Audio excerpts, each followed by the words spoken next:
All right, good morning, everyone. Appreciate you joining us this morning. I'm Bill Brewer, the chairman of the board for the Nevada Housing Coalition. The Nevada Housing Coalition was formed just over a year ago to develop strategies and goals to address Nevada's affordable housing shortfall through community action and policy changes. We've received a fair amount of information about the various stimulus bills recently enacted by Congress, but what we haven't received or heard much about is how they're going to be utilized in Nevada. Thus, the coalition, in conjunction with Senator Cortez Masto's office, has organized this webinar to share what information is available. And so, to begin, I'd like to introduce Christine Hess to you. Christine is our new executive director for the Nevada Housing Coalition, and she'll address some housekeeping issues for the webinar. Christine? Great, thank you so much, Bill. And I'm just so happy to be here in Nevada and working for affordable housing in Nevada. I just want to let everybody know that your video is off and all participants are in listen-only mode. The chat feature has been disabled, but all questions and or your comments can be submitted through the Q&A feature. If your question is not answered during the presentation or the Q&A, we will be following up. This is also the first of a series of housing-focused conversations that the coalition hopes to convene, so your questions will help from the content for the upcoming webinars. This webinar is being recorded and will be available for viewing on the Nevada Housing Coalition website. Thank you, Christine. Appreciate that. All of you participating on this call are a great start to increase collaboration, innovation, and efficiency in Nevada's housing industry, and we really do appreciate the nearly 200 of you who've tuned in from government, nonprofits, healthcare, education, financial sector, private developers, and more. Together, we strive to continue immediate and long-term sustainable, affordable housing solutions and increase our ability to meet the need here in Nevada. I'm looking forward to listening and learning and actionizing from this webinar today. And so we will begin with the meat of our program. Has the senator joined us yet, Christine? Yes, Bill, it looks like the senator is on. Let me just check and make sure. Good morning, Senator. Good morning. How is everyone doing? We're great, Senator. Thank you so much for joining us today. Thank you. I so appreciate all of the good work you all are doing. And so I am happy to collaborate with you and let you know what we're working on and how we can continue to work together to address our housing issues that we have in the state. Great. Thank you for sharing that with us today, and we'll turn the time over to you. Thank you.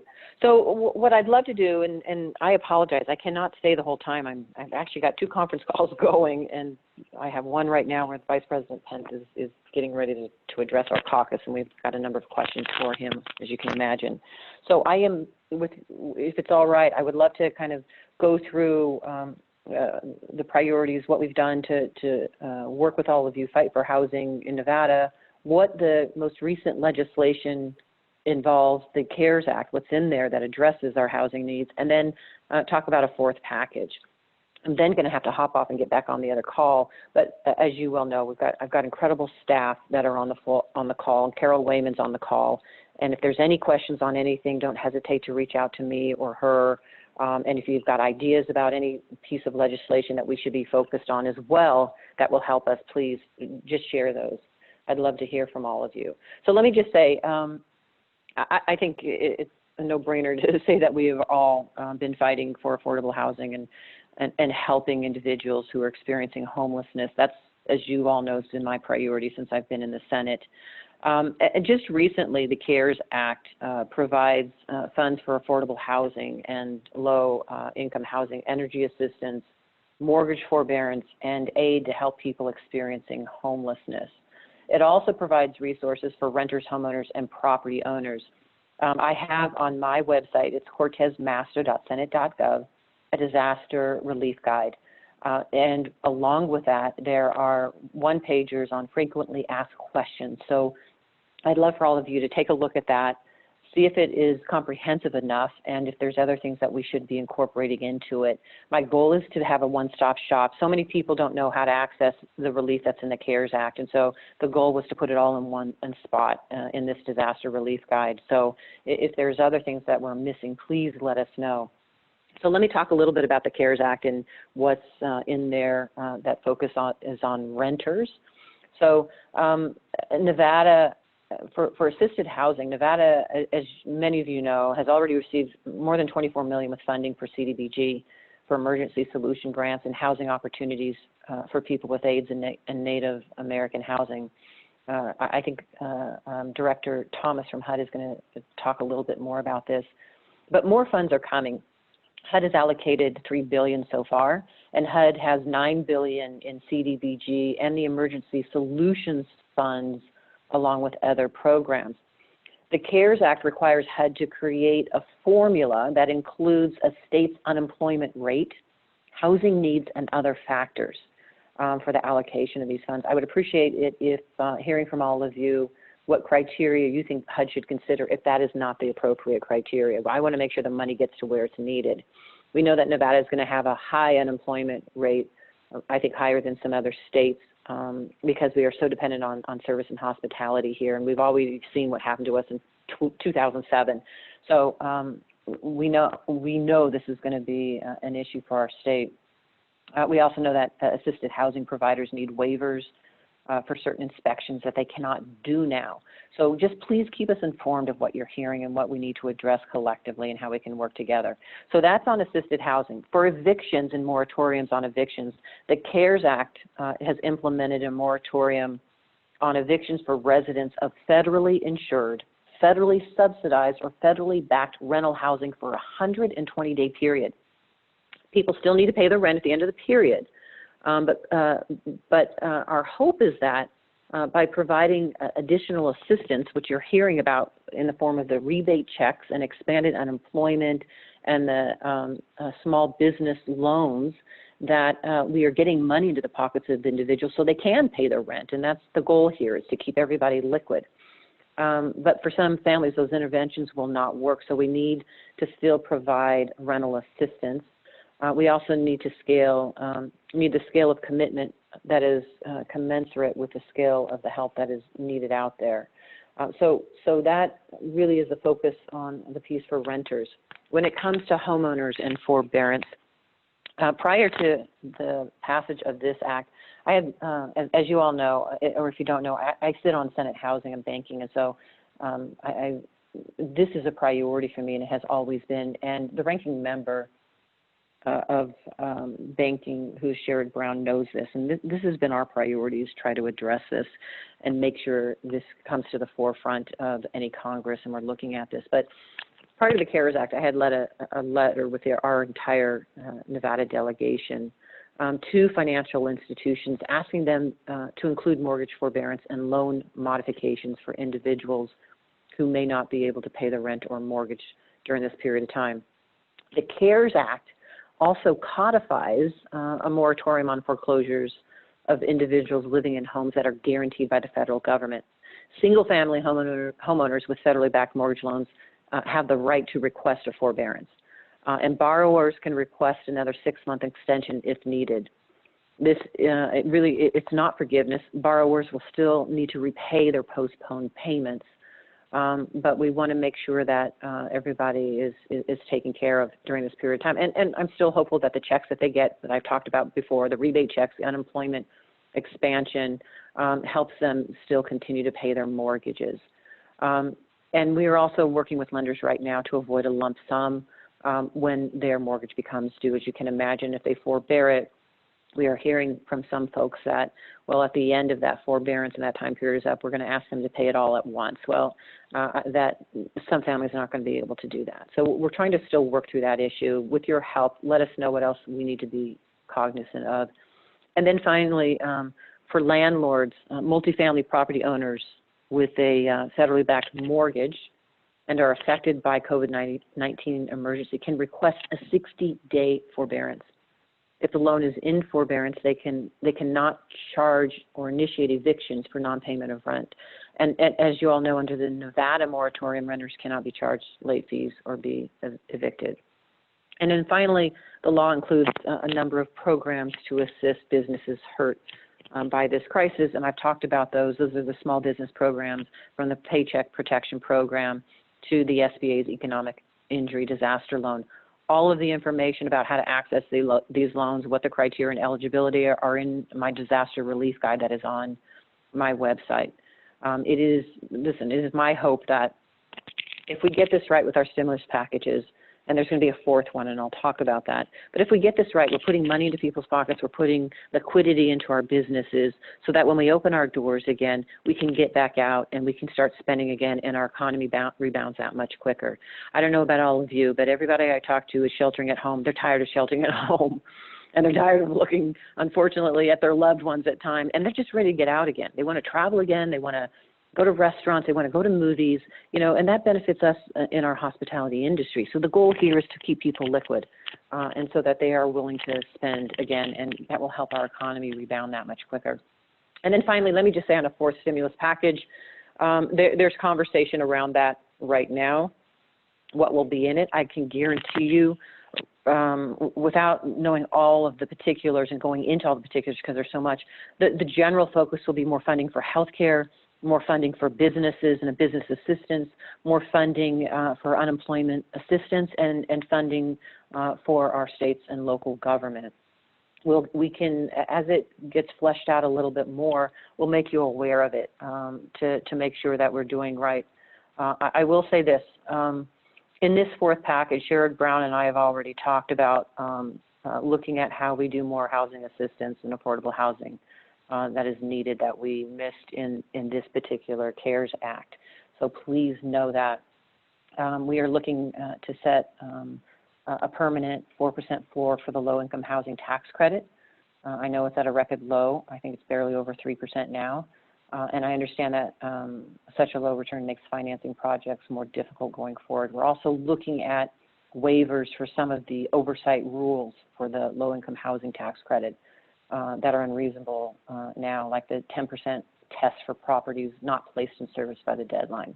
We're also talking about lowering the 50% test for the 4% bonds because of the delays. And let me just talk a little bit as for my lands bills. We're continuing to review comments that were submitted by interested parties following the release of the discussion draft on the lands bills, and we'll continue to follow up with all of you and the stakeholders as well. I'm also working on legislation to expand the role of the federal home loan banks to respond to the pandemic, and I'm working to make changes to the mortgage credit certificates and mortgage revenue bonds. The bill that I'm working on would eliminate the recapture tax for families who sell within 9 years and allow mortgage revenue bonds for refinancing. And then finally, just want to let you all know that I have submitted numerous letters supporting HUD, USDA, VA, and Indian housing programs to the Appropriations Subcommittee so that we get the adequate funding we need in 2021. I will promise you this, I will always fight for that funding and the appropriations that comes into our states that are so important for housing, affordable housing, and the issues that we are dealing with. Just know that. So that's pretty much what I wanted to relay to you. I apologize again. I'm so sorry I have to hop off this call, but please know that the staff are going to be on it. If you have any thoughts or questions about what I just said, please let us know what else we should be doing, what works, what doesn't work, and we've got to get this right together. And I cannot thank you all enough for the leadership that you're showing in our state.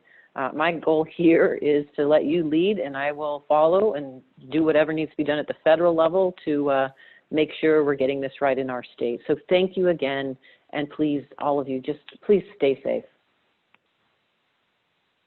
Thank you so much, Senator. You are truly a real advocate for Nevada and a real help to housing in Nevada. We really appreciate your efforts in our behalf. Thank you so much. Thank you. And we certainly will be talking to your staff as time goes by. If you have questions, feel free to type those into the Q&A queue, and we will get to those questions after we hear from each of our presenters this morning. Our next panelist has been charged with overseeing the state's effort to implement policy on eviction and foreclosure forbearance, and in his day job to manage the state's money. Zach Conine, thank you very much for being here with us today. Thank you very much. Good morning, everyone. I'm Zach Conine. I'm your state treasurer. I'd like to thank Senator Cortez Masto for inviting us to this call and the Nevada Housing Coalition for coordinating. Last month has been difficult for Nevadans, but the way we are working together to stop the spread of COVID-19 and helping our families, friends, and neighbors get by should give us all a sense of pride. In the Treasurer's Office, we are working to take additional risks off the table for workers and families who are struggling. For folks who've been furloughed, laid off, or simply haven't been able to get into work, we're doing everything in our power to make things a little bit easier and to make sure that when Nevada gets back to work, it gets back stronger than ever. Even though this is a challenging time for our community and our state, leaders like Senator Cortez Masto, as well as our local housing authorities, are doing everything they can to keep people in their homes and their heads above water. No one should have to live in fear of being evicted or having their house foreclosed on because they lost a job and couldn't make a payment during a global pandemic. That's why at all levels of government, we're working to find solutions that work for everyone. Over the last few weeks, we've gotten hundreds of calls and emails in our office related to evictions and mortgage assistance. So I want to take a few minutes and highlight what we're doing from a state perspective as it relates to housing. Building off of HUD's and FHFA's directive to suspend all foreclosures and evictions on FHA, Fannie and Freddie loans, Governor Sisolak recently announced a statewide moratorium on evictions and foreclosures for the duration of the COVID-19 crisis. This means your landlord cannot evict you if you've lost your job and are struggling to find ways to pay the rent. Even more importantly, this decision allows folks to keep a roof over their head while they search to find a new job or collect unemployment insurance.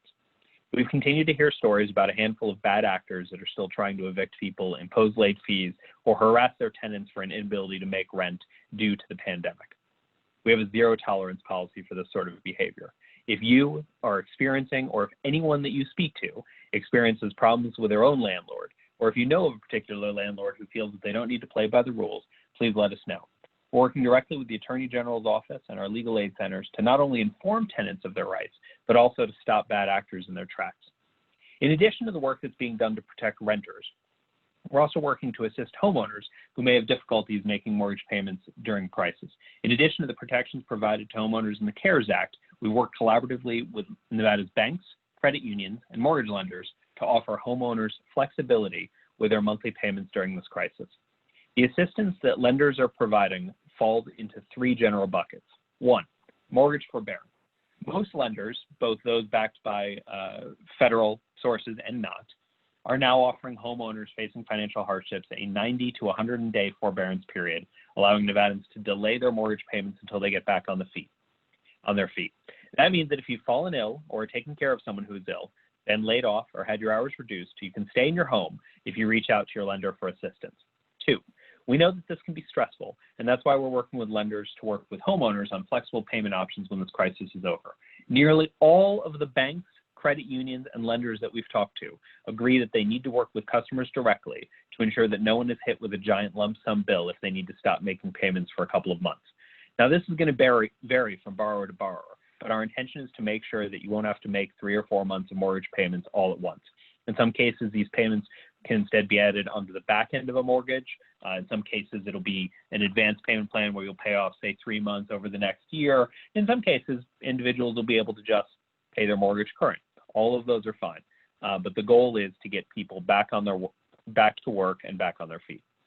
And third, these lenders, mortgage servicers, and credit unions have agreed to waive late fees on mortgage payments for the next 90 days. Now, that was something that was also codified in the governor's executive directive, which forbids late fees.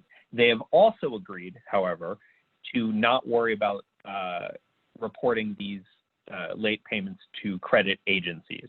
And that's important because homeowners need not worry about their credit score being negatively impacted during this time. These relief efforts are available today to many Nevadans if they contact their lender and ask for assistance. I can't stress this enough. Homeowners need to talk to their lender. It's a collaborative process in order to get these solutions. We've developed a resource guide for Nevadans to find out exactly what relief options are available to them, as well as the exact phone number they need to call to get help with their mortgage, depending on who the servicer is. This is available on the state's main coronavirus website at nvhealthresponse.gov. homeownership.nv.gov under Information for Consumers. If you have questions or if you're having trouble dealing with your lender, please reach out to our office and we can connect you with the right resource. And if they still aren't playing ball, we'll call them together. The best and fastest way to reach us is by emailing ask@nevadatreasurer.gov. That's ask@nevadatreasurer.gov. I want to thank Councilman Cortez Masto, Senator Cortez Masto, for the work she does every day in Washington to fight for Nevada families. If we continue to work together to flatten the curve, if we continue to stay home for Nevada, I know that we'll get our economy moving and get people back to work as soon as it's safe.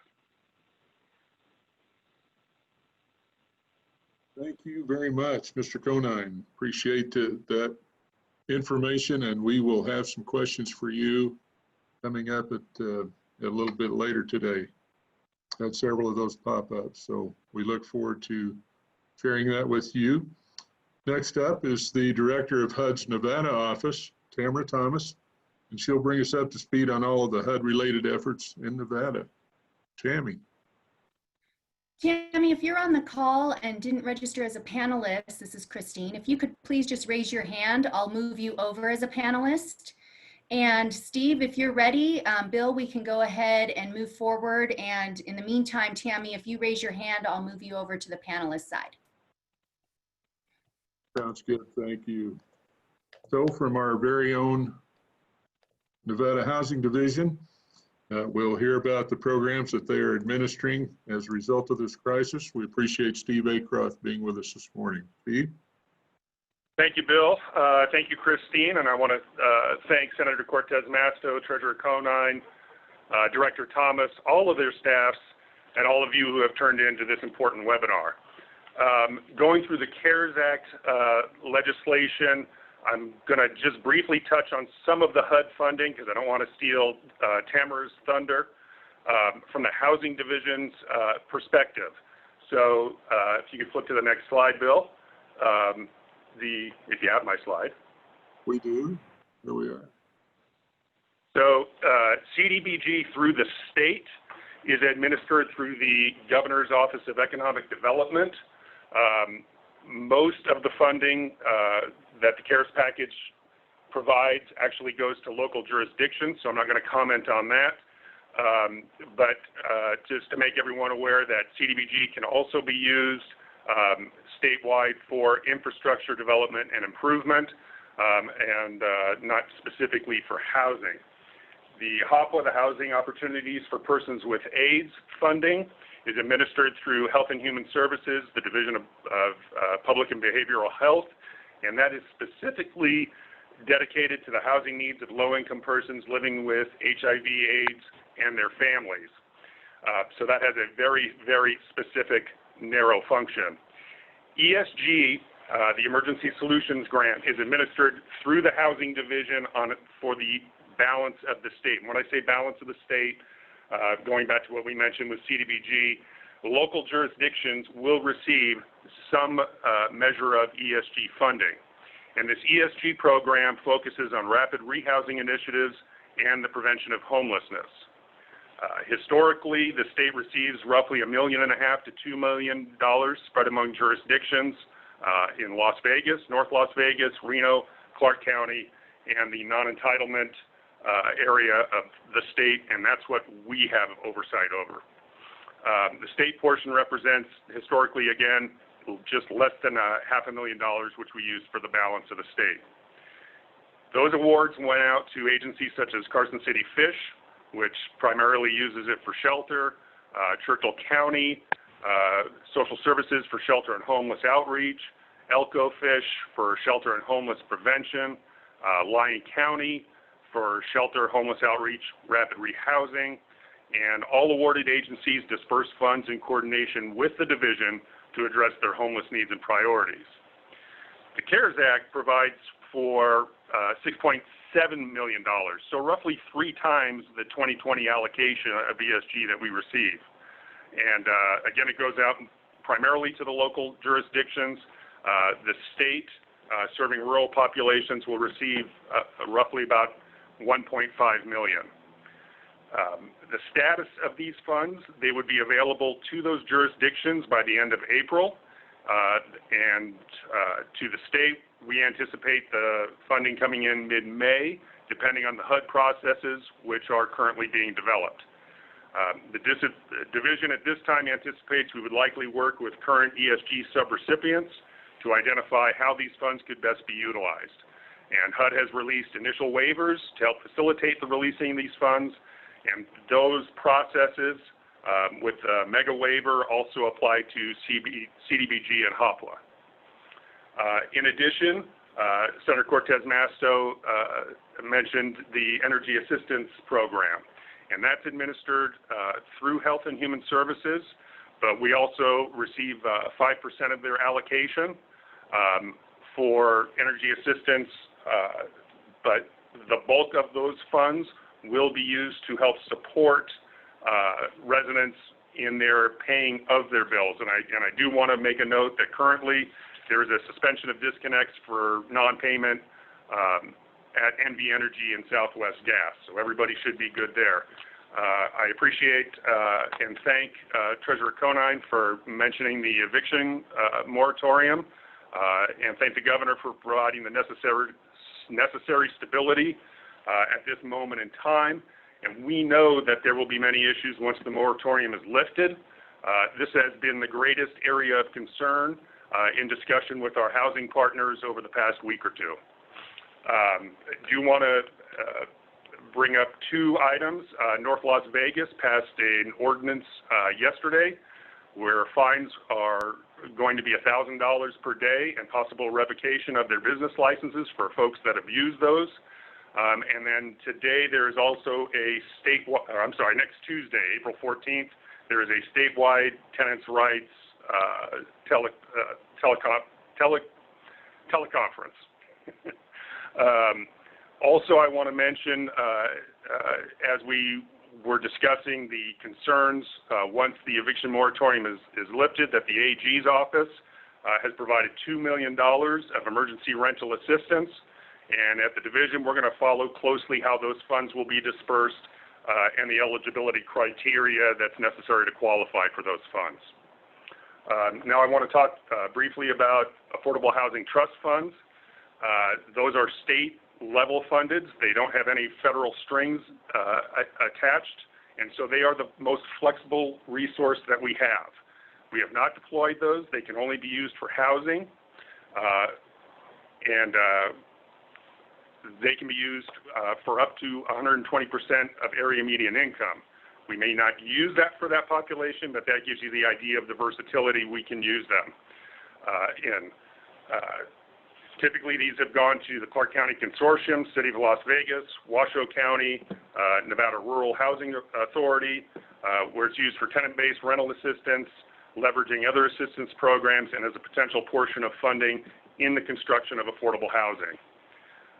The landscape is changing almost daily, as you all know. Because of the flexibility of these funds, we want to make sure we are using them to fill the gaps in housing that other programs are not going to support. So at this point, what we're trying to do is identify the highest best use. Our strategy is sort of to behave like a free safety in a football game and find out where the open receiver is and attack that receiver and make sure that we take care of it. Two things I want to touch on really quickly, and then I'll wrap up.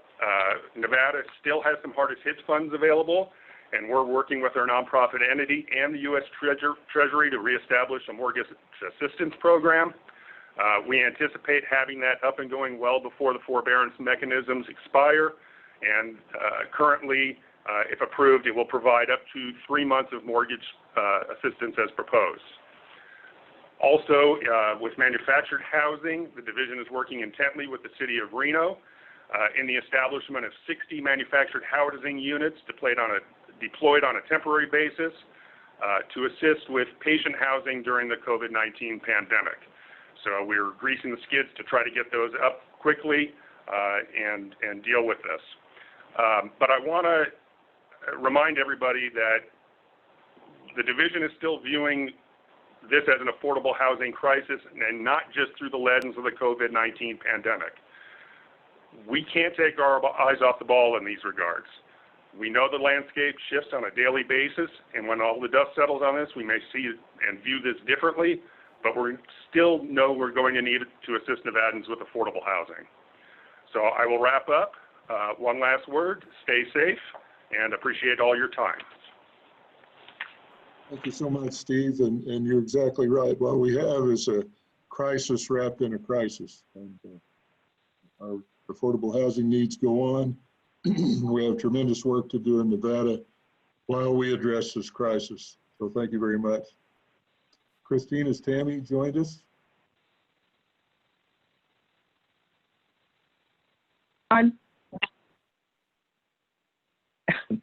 Sorry about that technical glitch, but good morning, everyone. Can you hear me okay? We can hear you, Tammy. Thank you. Great. And thank you to the Nevada Housing Coalition for arranging this. This is very helpful. There's so many moving parts to this COVID-19 crisis, and all of the people that are doing work to try and flatten the curve and assist people in the process has been a bit daunting. And thanks to Senator Cortez Masto's office and also to Carol Wayman. She's been a great resource and advocate on behalf of Nevada. So I appreciate that. Thanks to Steve, who actually covered a lot of what I was going to cover. But what I did want to say is that the Secretary, Carson, issued on April 2nd the press release announcing the immediate award of $3 billion in the CARES Act based on an existing HUD formula. So that's why this money was able to be released so quickly to the community in 3 different buckets. CDBG, emergency solution grants to help the homeless, provide this emergency shelter and to try to prevent homelessness, and also HOPWA, which is the Housing Opportunities for Persons with Disabilities, Housing Opportunities for Persons with AIDS. So that was $3.064 billion that was issued as of April 2nd. Those award letters were submitted on the same day as the press release and should be available for immediate use. And I had one slide which shows basically the entitlement communities and also the state of Nevada, who provides that oversight of the funds on behalf of smaller communities. So that's about $20.6 million for the state. The balance of the roughly $2.24 million was for Native American tribes. So there is going to be a second wave of funding, which is in progress now. We met with our Office of Community Planning and Development yesterday, along with some other program staff. So there still is another tranche of money that is going to be issued, approximately $9 billion, and it will be in the same 3 categories, CDBG, HOPWA, and ESG. So based on what I've received this morning from CPD was that the $5 billion that is set aside for just CDBG, $2 billion of it is going to be using the current formula. $1 billion is going, a formula basis, to states and insular areas or U.S. territories. And the remaining money for block grant is going to be done and awarded based on this new formula. So as far as we know, these are the factors that are being considered for how the formula is going to be developed. And again, whatever feedback that you want to provide to make the consideration for the new formula better, that would be greatly appreciated. So that is based on public health needs, the risk of transmission of coronavirus, the number of cases compared to the national average, economic and housing market disruptions, and other factors as determined by the Secretary. So that's the wiggle room for communities to weigh in. And on ESG, there's $4 billion set aside. $2 billion of it will be based on the current formula, and the remaining will be based on at the Secretary's discretion. So some of those factors that will be considered are the greatest need, the risk of transmission, the high number of rates of sheltered and unsheltered homeless, economic and housing market conditions as determined by the Secretary.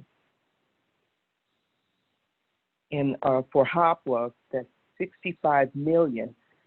$50 million will be based on the current formula. That's how that money will be awarded, and a maximum of $10 million for new competitive HOPWA grants. So if you haven't already had a conversation with your assigned CPD rep for the state of Nevada, you will shortly, so that they can go through a list of the eligible uses for the money, any waiver authority that you would like to implement. And there's also been a website set up in case you want to request a waiver. You have to notify your CPD rep, but any of those waiver provisions can be utilized with at least two days advance notice of implementing the waiver authority that's been granted. So this thing is moving quite quickly, and I'm hoping that everybody has had a chance to talk to their reps, because that's going to be really important. The other thing I wanted to mention is that we have a TA provider, homeless, disaster TA provider through CPD to help with the homeless, unsheltered emergency that we had in Clark County when Catholic Charities temporarily closed their facility. So that person has been assigned to the state as part of our semi-disaster designation. And what he was anticipating doing is providing technical support for accessing FEMA funds for non-congregate housing. So there's a set aside for that, and I think that's being considered. But I did ask Steve to reach out to the other entitlement communities and find out whether or not there were any specific needs, because the entity that requests the FEMA designation or the disaster funds would be the state. And so that would come in the form of community block grant DR funding. And for those of you who I think were asking for clarification, the CDBG DR funding is subject to the existing block grant rules. 24 CFR 570 still apply, but once the designation has been made and an allocation of funds have been issued via notice in the Federal Register, whatever broad waiver authority and alternate requirements would be included in that notice. So that's the authority being provided to the Secretary. So all of that would be included as part of that announcement. So yes, 24 CFR 570 applies, except where the broad waiver authority is identified in the notice. I think I'm going out of script here, but I wanted to draw your attention to some of the other things that we have, resources that were provided to us by the Office of Housing / FHA.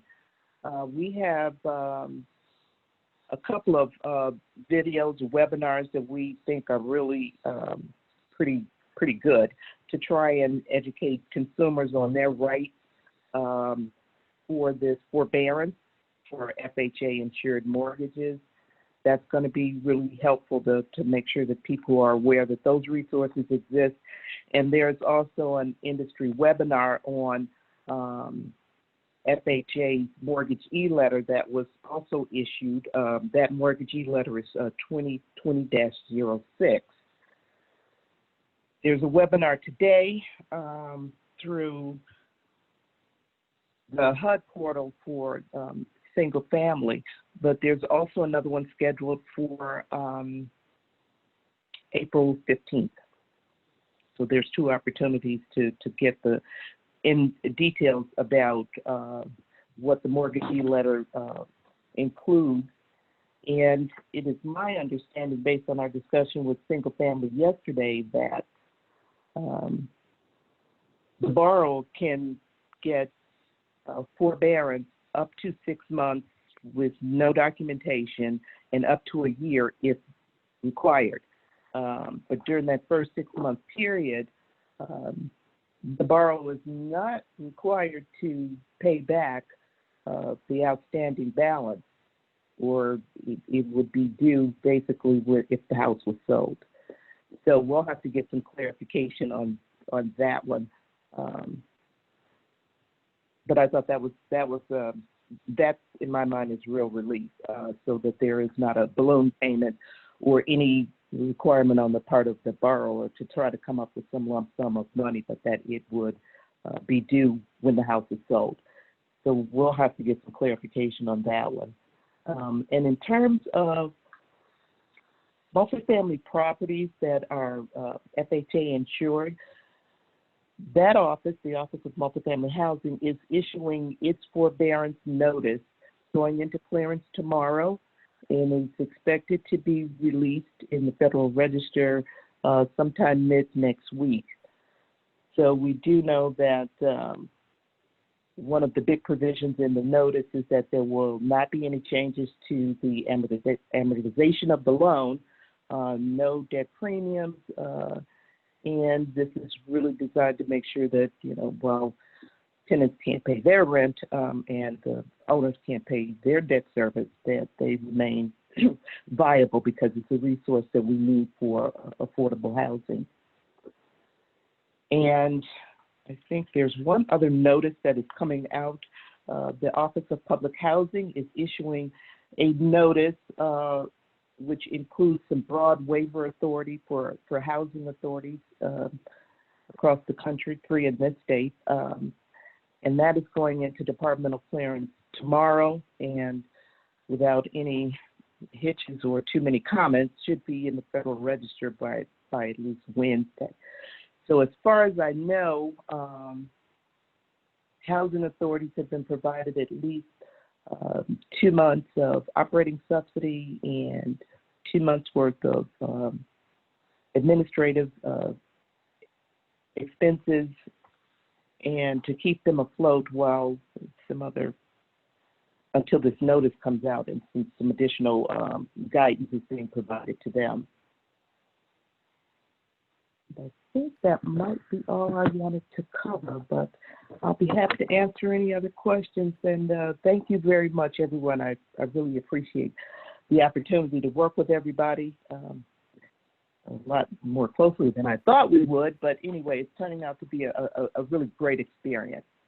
So thank you. Thank you, Tammy.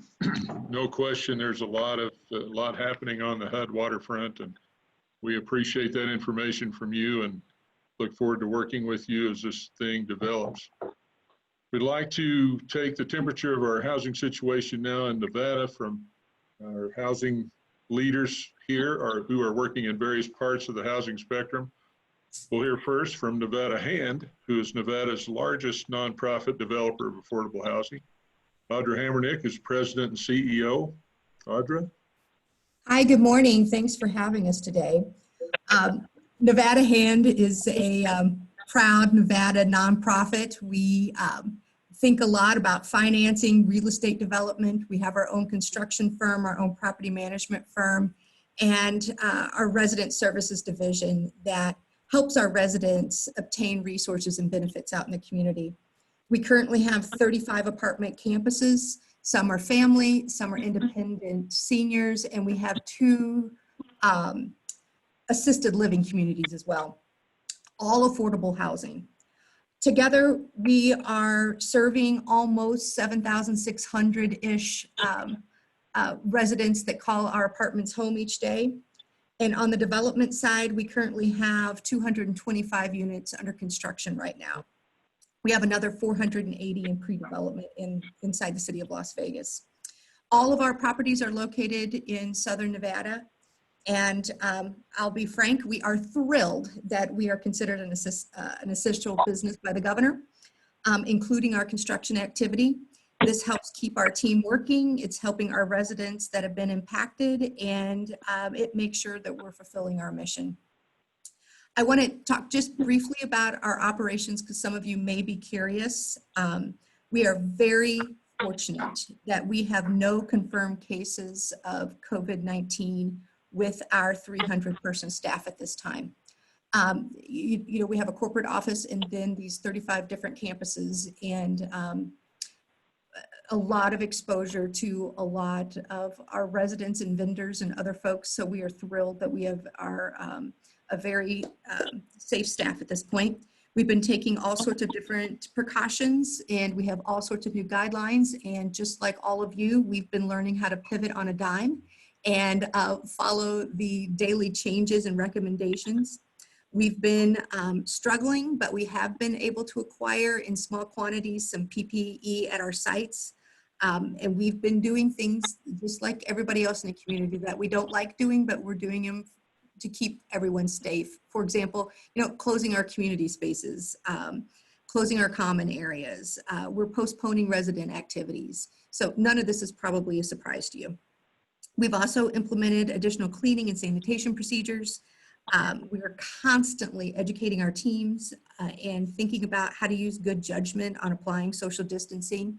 We need to do our jobs, but we need to figure out ways to do them in different ways so we're all staying safe. And for those on our staff that can work from home, they are. And many that can work part-time from home, they also are. And we're really happy that we were able to quickly get them into a safe place. We're also spending a lot of time helping our residents where they have challenges. We've implemented new rent payment procedures to help them actually make payments. We have been working with our resident services team and our property management team to make sure that our residents that are having hardships paying rent are getting access to rental assistance, even through distancing. We are connecting with rental assistance and agencies that provide those resources. And we're thinking about all sorts of ways that we can help folks file for unemployment, utilities, and other types of resources in the community. We offer transportation at our senior sites, but we've seen that our ridership has dramatically decreased. We believe that, and we're being told that our seniors are just scared to leave. So we have 3 different programs going right now, food programs, and you know, we're not food people, but we're quickly, once again, using that word pivot, we are pivoting to learn a lot more about food. So we have 3 pantries, food pantries in 3 of our senior buildings, and we've changed the way the pantries are operated. We also are participating in a program called Delivering with Dignity that are bringing prepared meals to vulnerable people living in independent senior buildings that really have no business going to the grocery store, and they really need to stay inside to protect their health. And then we have a 3rd new program that is starting next week. And if you were sitting next to me, you could see I'm knocking on wood because this is a big reach for us, but we're working with 3 Square, our local food bank, to deliver 2,000 meals, and I want to say more like grocery products. That's a month's worth of food to the remaining seniors in our buildings. So this is a new endeavor for us, and we are excited to help our seniors, and we know that they're not wanting to leave, so this is a way that we're responding. A big, big thank you to Treasurer Conine and to Attorney General Ford for providing an additional $2 million in rental assistance. We are proud to work along our friend Kyle Ron at the United Way of Southern Nevada. We understand this is the agency that's going to be administering these funds, and goodness knows that we have residents that can certainly use them, and we want to be a partner to be able to make sure that we can, same thing, do our business that we need to do helping our residents, but doing it in a different way, most likely through electronic processing.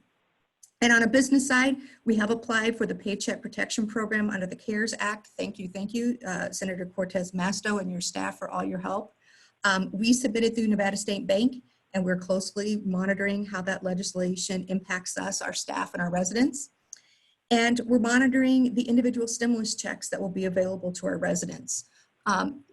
We're listening to webinars in the same way you are learning timing and different methods, and we've heard all sorts of different things about how those checks and when those checks will be distributed to our residents. We are thrilled with the stimulus package, the expanded unemployment benefits, and the individual checks, along with the additional rental assistance available locally, plus frankly, this can-do attitude that I'm seeing in Nevada to get things done. So we're happy to be part of the team.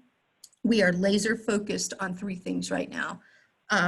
Making sure that our staff, frankly, remain employed and are well. We want to be doing things that we keep them safe. We are doing compassionate rent collection. For folks that haven't had a hardship and can pay their rent, they are paying, and we're thankful and grateful for them. Folks that are having hardships, we are connecting them to our resident services staff inside Nevada Hand, and we're going to help them access rental assistance and other benefits. And frankly, we are very much focused on making sure that our construction projects continue. You've heard the senator earlier talk about some of the restrictions that come along with the low-income housing tax credit program. We're the people that follow that really, really closely. And we need to get those buildings wrapped up and under roof and moving forward. So we're thankful that even our construction site is considered essential at this point. So we know things are changing rapidly. We thank all of you that are our partners and are patient with us. And we are focused on keeping our foot on the grass, thinking about the next step, just like Steve talked about, how we can continue growing and offering more and more affordable housing to the folks that need it. Thank you so much.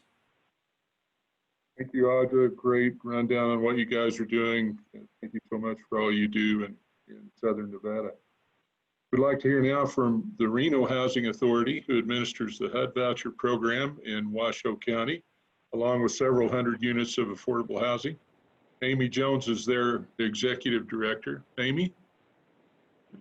Thank you, Bill. And thank you to the Nevada Housing Coalition for having me, as well as Senator Cortez Masto, the Treasurer, Housing Division, and HUD for the ongoing support for affordable housing in our state. The Reno Housing Authority operates about 4,000, assists about 4,000 families throughout Washoe County with our Housing Choice Voucher Program, public housing, low-income housing tax credit, and then market properties that we own and operate. COVID-19 has definitely had some major impacts on our program. I appreciate hearing a lot of what Audra is doing, very similar to what we're doing. We have to adjust our schedule and close all of our offices to the public. We are still returning calls via telephone and or via email, but definitely impacts both for the staff and our clients. I am very appreciative that our staff is able to still work. Right now, some of the processes that we're really focusing on to help our families is as those families report decrease in income, we're making sure we get those processed immediately. This is really stressful for everyone, and especially our families that have low income. We want to make sure they see that, yes, their rent is going down and we're going to support and pay more of that rent. We are, though, delaying issuing our vouchers. We don't have the capacity, nor based on the governor's directive, to hold those briefings. So concerns for us is we know we need those families out there finding units, and with the delay of issuing those vouchers, we can't get them out on the street to find a unit. We're only addressing maintenance emergencies. So frustrating for our maintenance staff. We hold our units to a very high standard. So just regular routine day-to-day work orders are not being addressed, and I know that's really impacting our residents as well as our maintenance staff because they want to get in there and fix those units. Emergency work orders as well, again, to protect staff. I've instructed them that if they're not comfortable going into a unit, they need to contract it out. So then those are higher costs incurred by the Housing Authority during this time. We're not able to be recruiting for our youth programs. nor our workforce development programs right now. So frustrating again on our staff. They really want to be out there working with the kids and our families, getting them back to employment and meeting those goals. We're not holding any of our events that our sites would normally be having, resident events, senior events. So that just kind of adds to the frustration and I think isolation for our families that they're not able to get out. I just spoke about seniors, we're doing a lot for our seniors. We are not as fortunate. Our seniors still want to get out, so we're really trying to rein them in and keep them in their units. We're doing everything we can. I have staff calling on them every couple of days just to check on them, see how they're doing, encouraging them to stay in their units and find out if they need anything, any supplies, food that they need, and we want to make sure we get that for them and then bring it to their unit. We have been working with local volunteers and one of our elected officials to deliver food that's offered through the food bank, as well as Washoe County, so we get those meals to them. Again, keeping them in their units as much as we can, and getting those needs to them. So I mean, I can't tell you enough. My staff has gone above and beyond, and like again, Audra said, we turn on a dime.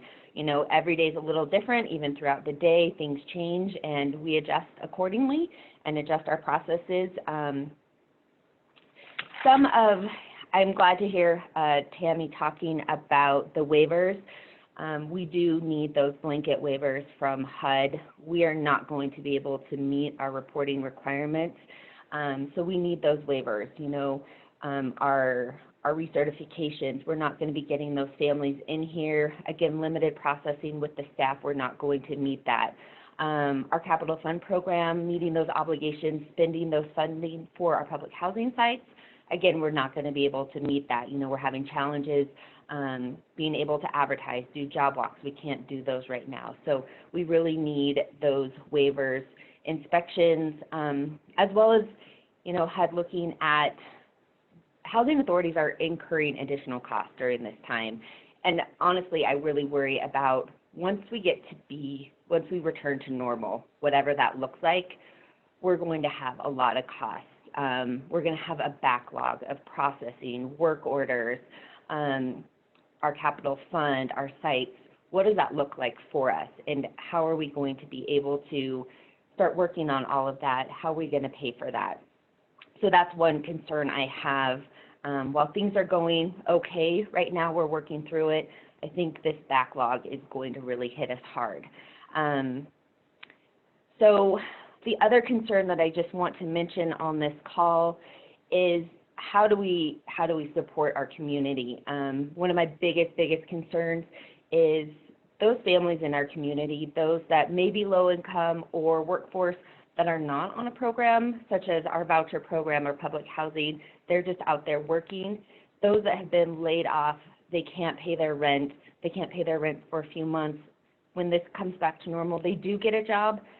How do we help them get back to current? Because it's going to take months and months for these families to be able to catch up.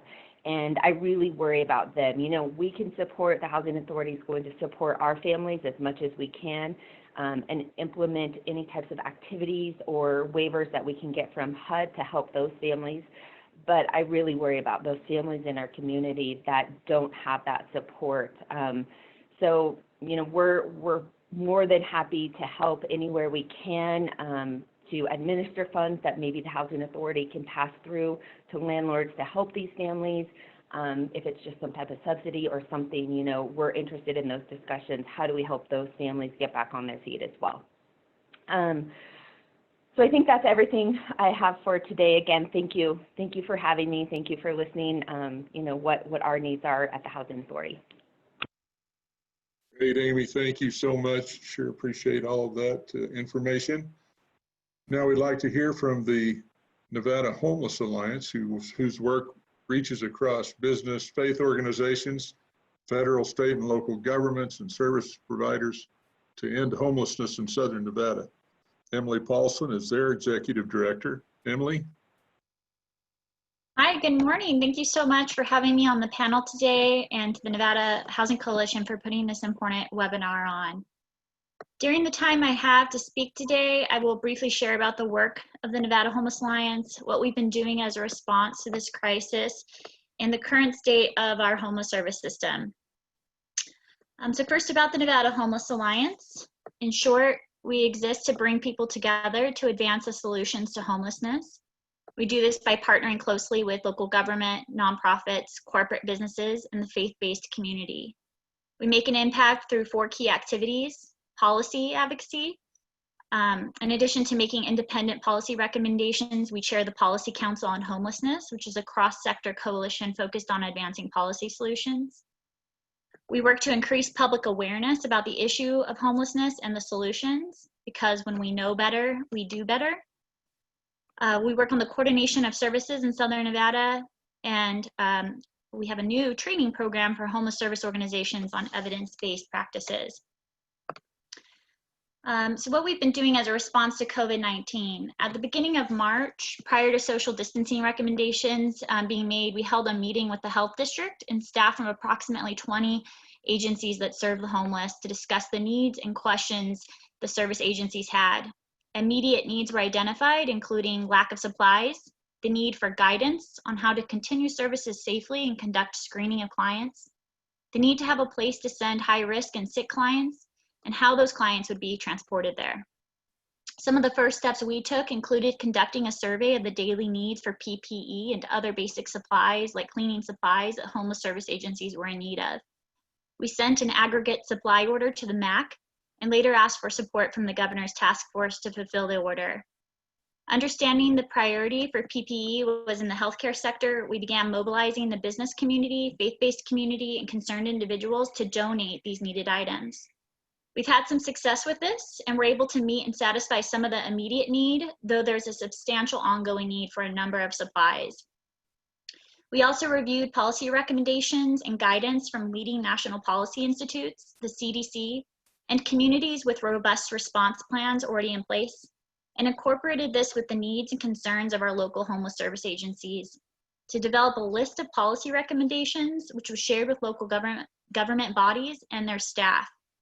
We thank Senator Cortez Masto, Senator Rosen, and Congressman Horsford and their staff for speaking with us about the need for major investments into HUD programs to be included in the federal relief package, and for committing early on that you would fight for this.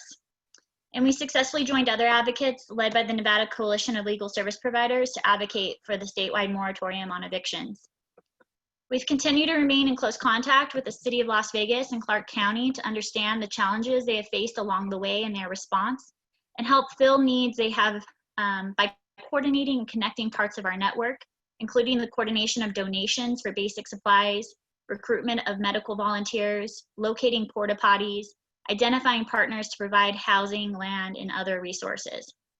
While most of our policy recommendations have been met or in process, and a tremendous amount of work has been done by the county and City of Las Vegas to bring beds online for quarantine, isolation, and to prepare and manage for major system-level changes in our homeless response system, there are also substantial immediate needs not currently being met in our homeless community. Prior to COVID-19, the number of people who are experiencing unsheltered homelessness was a major public health and humanitarian issue in our state and in Southern Nevada in particular. Nevada has the 4th highest percentage of people experiencing unsheltered homelessness in the entire nation, with the majority of these individuals being unsheltered in Southern Nevada.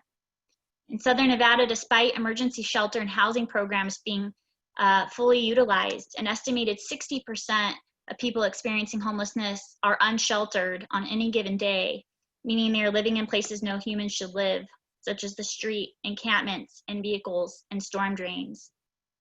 It goes without saying that this crisis has substantially worsened as day shelters have closed.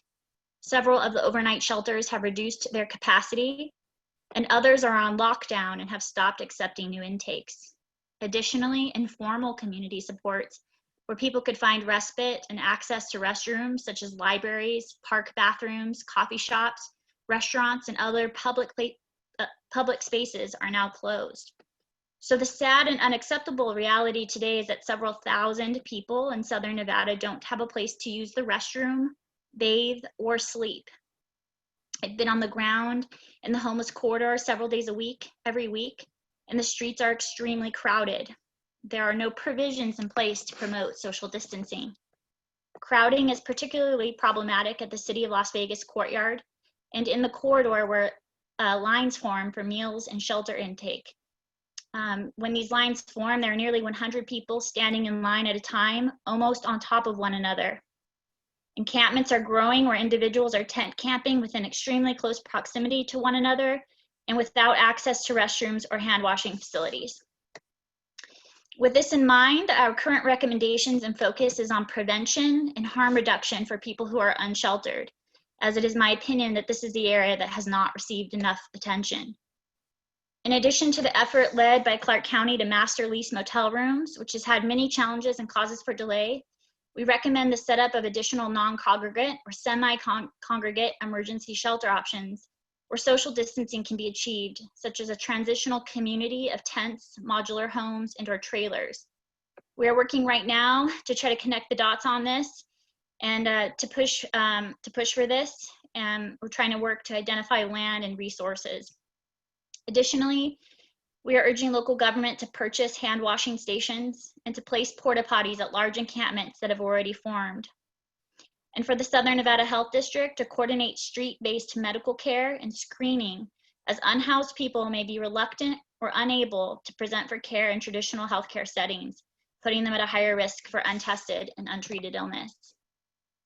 Lastly, we will continue to support our local homeless service organizations in every way we can, and will continue to seek the supplies and funding they need in order to keep their operations going. And that concludes my update on what we're doing in the current state of homelessness in Southern Nevada. Thank you, Emily. Boy, you are busy, that's for sure. Well, we've received several questions from our participants thus far during the webinar. We'll be posing those to our panelists and do our best to answer the questions with the time that we have, which is pretty limited. So if we're unable to get to your question today, we'll respond to you as best we can later. And to those questions may help us form the basis for additional webinars. I'd also like to mention that while Senator Cortez Mastos had to leave our call, her staff housing specialist, Carol Wayans, will be answering questions addressed to the Senator. We're grateful to have Carol on the line. She is a tremendous help to housing in Nevada. So first, I'd like to address a question to the Senator or to Carol. And one of the things, we've had several questions on this, by the way. There are certainly efforts in place to help homeowners and businesses, and even temporary help for renters in the form of no evictions. But what about help for those renters? We've all heard that there's forbearance right now on evictions, but they're going to owe that rent at some point. Is there any help in sight for those folks? Hi, thanks Bill, and thanks everybody for this really informative call. I know the Senator's so impressed with the work folks are doing in really horrible, difficult situations. So yes, rental assistance has been a big priority. There was money in the CARES bill for rental assistance. We're working to also make changes, as I think other folks talked about, of doing quick income certifications so that folks who have lost their income are more able to get rental assistance. One of the lower questions, I think, is something that we've heard nationally, and it would be good to know if that's something that people in Nevada think is helpful, and that landlords, even though you're not allowed to send an eviction notice, my understanding is you can send a notice that a lack of payment, and that lack of payment can help people access rental assistance. So if that's the case in Nevada, if the other panelists could speak about that, that would be helpful. Great, thank you, Carol. And one other question in that regard. Of course, we have a number of extremely low income folks who are living on the edge of the economy already. subsisting on SSI and very limited income. Is there any assistance in sight for this community? Well, definitely. I mean, I do think what Director Thomas mentioned is the funds coming through CDBG and the funds coming from ESG would provide rental assistance. I know rental assistance isn't a big use in Nevada, but that's your decision about how you want to spend that. There's also talk about other types of rental assistance programs in the next CARE, or more funding for rental assistance in the next CARES number 2 bill. So we know there's a desperate need for that. We're looking for other sources, federal government, and also looking to other types of foundation resources. I know we've talked with the Federal Home Loan Bank a fair bit about the use of their affordable housing program money to help respond to needs in Nevada. That is great, Carol. Thank you so much. I have a couple of questions for Mr. Conine. What is a good contact number to report a landlord who's trying to evict someone?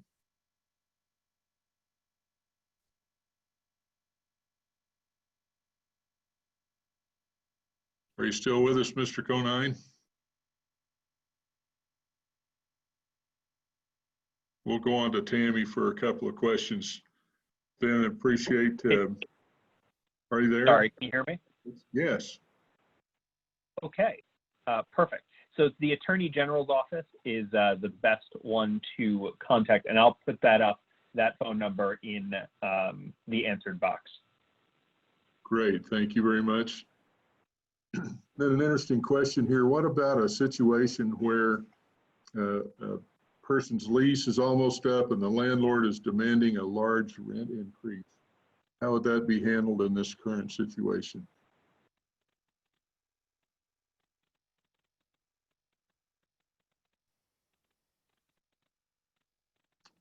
Any thoughts on that? Landlords with assisted housing or who have federal guaranteed or federal insured mortgages who are in forbearance are not allowed to raise rent. So you might want to do some work, reach out to legal aid, and there's ways to push back against that. Great, thank you very much. And then looking at the other side, we have landlords whose entire income is through rental payments. How do they weather this situation? I'll throw that to the Senator's office or Mr. Conine. Oh, this is Carolyn. Go ahead. Carolyn. No, go ahead. So I can take a shot at that. A few things. One, the prohibition on foreclosures and evictions also means that if you are the owner of rental property and you have a loan or mortgage on that property, you cannot be foreclosed on. And the goal there is so that people can let that trickle down and pay it forward and help their tenants. I would certainly suggest talking to your tenants, seeing if they're able to pay something, if they might be able to pay something when the federal stimulus checks come in. And depending on how your company is set up, if it's an LLC or a small business that happens to be in the rental property business, you may be able to take advantage of the SBA funds, the PPP, and other sorts of federal stimulus opportunities. So I'd encourage you to check all those options, and certainly feel free to reach out to our office at ask@nevadatreasurer.gov, and we can help point you in the way of a couple of resources. Great, thank you. That's very helpful. Tammy, a couple of questions for you. How you mentioned the CDBG formula that's under construction right now. How do we provide feedback on that? What's the mechanism there?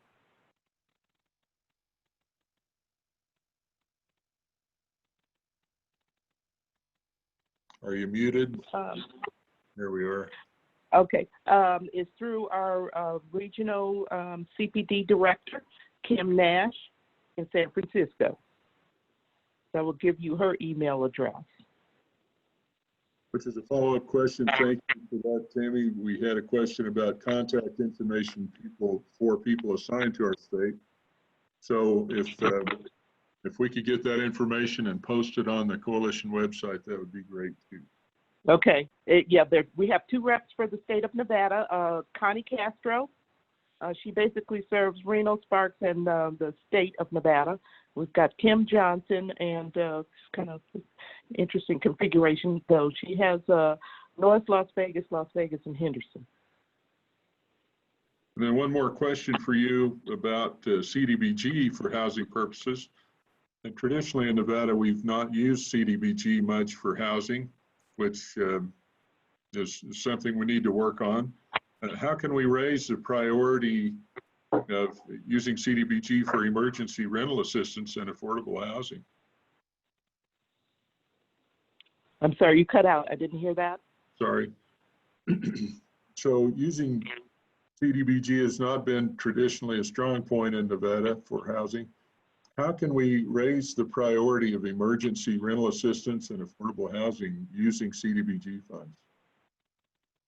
So my understanding is that these are, local decisions, that the flexibility is built into, this particular set of dollars for you to raise whatever priorities that the community needs. Okay. And All it requires. All that requires. Sorry, Tammy. All that is required is to raise the issue with your CPD rep, that's a priority. And so I'm assuming then you didn't have these briefings, so we will follow up with that so that there are the individual briefings for the entitlement community so that they can go through the eligible uses of the money, but the flexibility is pretty broad. That is good to hear. And then go ahead. I was going to just say on the issue of tenants who are in danger of being evicted or threatened with eviction, what we have done is put together our master list of all of our Section 8 multifamily properties and all of our federally subsidized market rate properties, and distributed those lists to Nevada Legal Services, Legal Aid, and Silver State, so that if there, and we've been checking with them, so that if there are any landlords attempting to try and, violate the moratorium, that we will be reporting them to the, Attorney General's office, but also internally dealing with those owners within HUD. So we've got a system set up so that we can have some checks and balances on these individual owners. Great, thank you, Tammy. And then a question for Amy. Will current voucher recipients who are out looking for housing right now, will their time be extended? Will they have extra time to be able to find a unit? Yes. They'll just need to request that extension of the housing authority, but absolutely we'll extend that. And I certainly wish them well. I hope folks are able to find units. That's certainly a challenge at our housing authority. Well, we're out of time, and so out of respect for everyone's time, we'll end our meeting today. Thank you so much for participating with us today. We really appreciate our panelists, Senator Cortez Masto, Carol Wayans on her staff, State Treasurer Zach Conine, Tammy Thomas with HUD, Steve Acroft with NHD, Audra Hammernick, Amy Jones, Emily Paulson, and of course our very own Christine Hess, who's pulled this together. Thank you so much. We'll be doing our best to keep you informed. You can see on the screen there the Nevada Housing Coalition website. This is being recorded and will be available to you on the website along with the slides that were shown today, so you can get that information there. If you have any questions, feel free to email Christine. Got her email address there. And we look forward to visiting with you again. Thank you all.